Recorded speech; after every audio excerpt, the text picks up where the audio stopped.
Hello guys, welcome back to my channel. My name is Daniela and I'm here to tell you about all of the books that I have read in the month of February.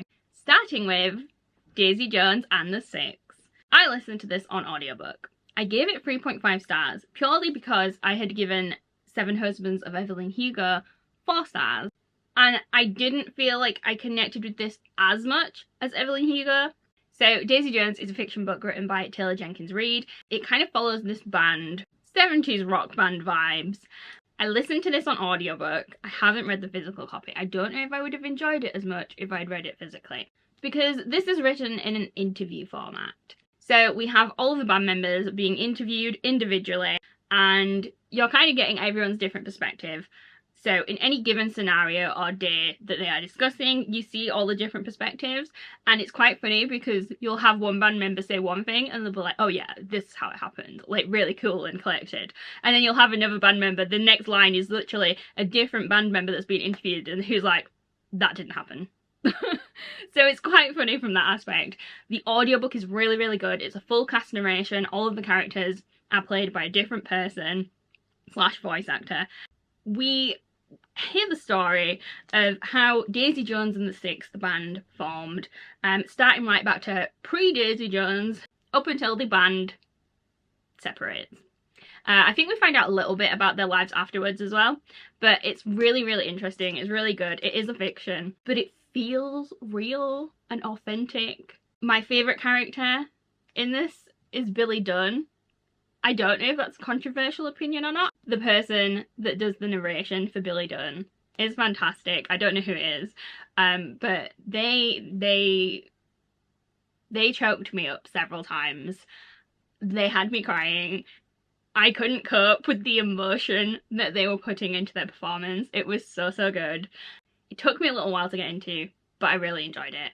And I think I would listen to it again because I feel like I struggle with audiobooks and I don't feel like it got my full attention, and I feel like I would like to listen to it again. So maybe I will. Maybe I will.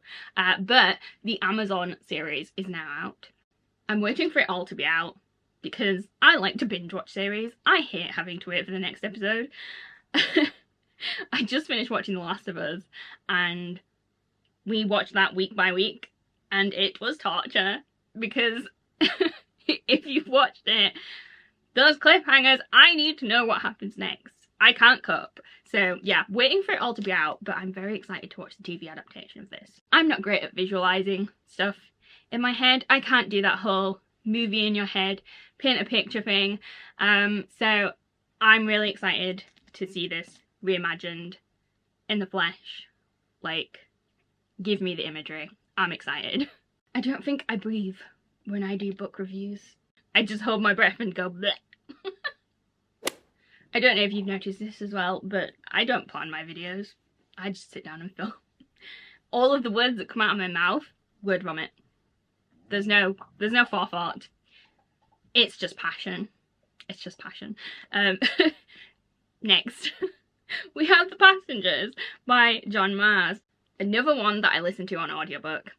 I think I gave this 4 stars. Let me check. I don't actually remember. See what I mean about no prior planning? Don't even know how many stars I gave the book. 4 stars I did. I listened to this on audiobook whilst I was rearranging my library and other things, sorting my office space out. This was fascinating to me. Again, I don't know if I'd have felt the same if I'd have physically read it. I really enjoyed the audiobook. I was like walking up and down this room doing my thing, and every so often I would just like stop dead and I'm like, what? Oh my god. When a book can do that, I just think that's really good. When you're like talking to nobody because the book is so good and you're shocked. But what is the book about? It is a thriller. The thing I liked about this book is it's very realistic. Like, I can see this happening in the next 10 years. This whole scenario, very realistic. So we're set in a future where we have self-driving cars. And one fateful morning, 8 individuals in their self-driving cars, their cars start doing things that they're not supposed to do. And their cars all change destination and stop taking them to the destination they had pre-selected. And it turns out that someone has hacked into the self-driving vehicles and they are now in control of these vehicles. So we have a hostage situation. The hacker is also communicating with this group of people in this kind of courthouse scenario. And it's a group of people that decide the outcome of when there has been an accident where one of the self-driving cars is involved and someone has died. They are the people that decide where the fault lies. So the cars are programmed to take the course of action that would result in the least loss of life. So it's then up to this court to decide, did the car do the right thing? Is it okay that the car killed X person?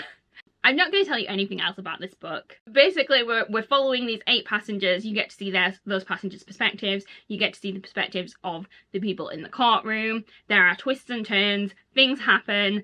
It's very gripping. It's very thrilling. Many secrets are revealed.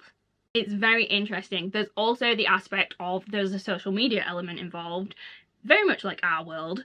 It ends up on the news, it then goes viral, everyone is watching, there is a stream, I believe, and everyone is watching and commenting on social media about the passengers, the scenario, what's happening. We've got all the hashtags going on throughout the book. So you've got this whole aspect as well where society are involved in what's happening. Very much like real life. Very scary. Very realistic. At no point during this book did I think, well, that's not realistic, that couldn't happen, that's never gonna happen. No, that's why this book was good.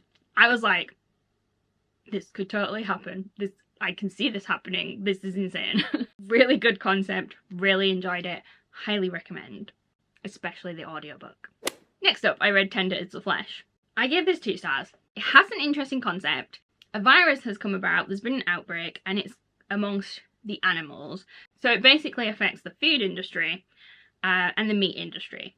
So this virus makes it so that any meat from any of the animals is unconsumable by humans, because if they eat it, they will also get ill. So meat from animals is no longer an option in this world. So how does the government tackle this problem? They rear humans and raise humans in processing plants to be eaten by humans. I'm assuming some of the details in this book are based off of how animal processing works. It's very graphic. Parts of it were interesting, but then other times I found myself really bored. And I wasn't a fan of the ending. We do follow a particular character throughout this book, and there is an underlying plot within the universe. Don't want to tell you too much about it, because if you do want to read it, I feel like it's better to have that surprise element and the shock element in there. Next up, I read 5 People You Meet in Heaven by Mitch Albom. I have been picking up all of Mitch Albom's books purely because I watch Ali's Other Life and this is one of her favourite authors. Apparently all his books are very sad, they make her cry. And I love a book that makes me cry. Is there something wrong with me? Possibly. I don't know. But I like a book that makes me cry. And because of that, I give this book 5 stars. So in this book, we follow Eddie, who is a war veteran and he works at an amusement park. At the beginning of the book, there is an accident that Eddie does not survive. Eddie then goes to the book's idea of heaven, and it's a very interesting concept and it was very enjoyable. So when you go to heaven in this book, you meet 5 people who have been affected by your life. And so we go through the story, we meet these people, we hear their stories and how Eddie has affected their lives. And a couple of people Eddie's not even sure he knows. It's very interesting. It's very good. It pulls at the heartstrings. It's sad. I really enjoyed hearing all the stories from these people, these individuals. Eddie was really interesting as a character, and this book got me. I think it got me a couple of times. I cried a couple of times.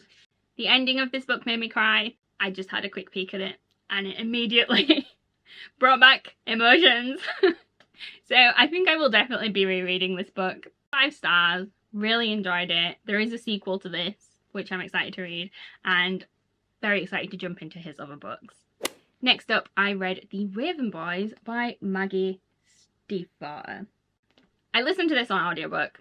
I don't know if I would have been better off reading this physically, because I do feel like I connect more to characters when I read physically than when I listen to an audiobook. I gave this 3 stars. I thought it was okay. I wasn't hugely connected to the characters. I didn't find the plot that interesting. I think aspects of it were interesting, but overall, I don't feel like much happened. This is a YA fantasy with kind of a mystery aspect to it. I think based on like the back of the book, I was expecting this to be more romantic than it was and have more of a romance element. I feel like it was more of a mystery book than a romance. I'm not sure if I want to continue with the series. If you have read this, is it more of the same? Does it just carry on with like a new mystery, or does the plot expand? Do we have like a larger overarching plot line?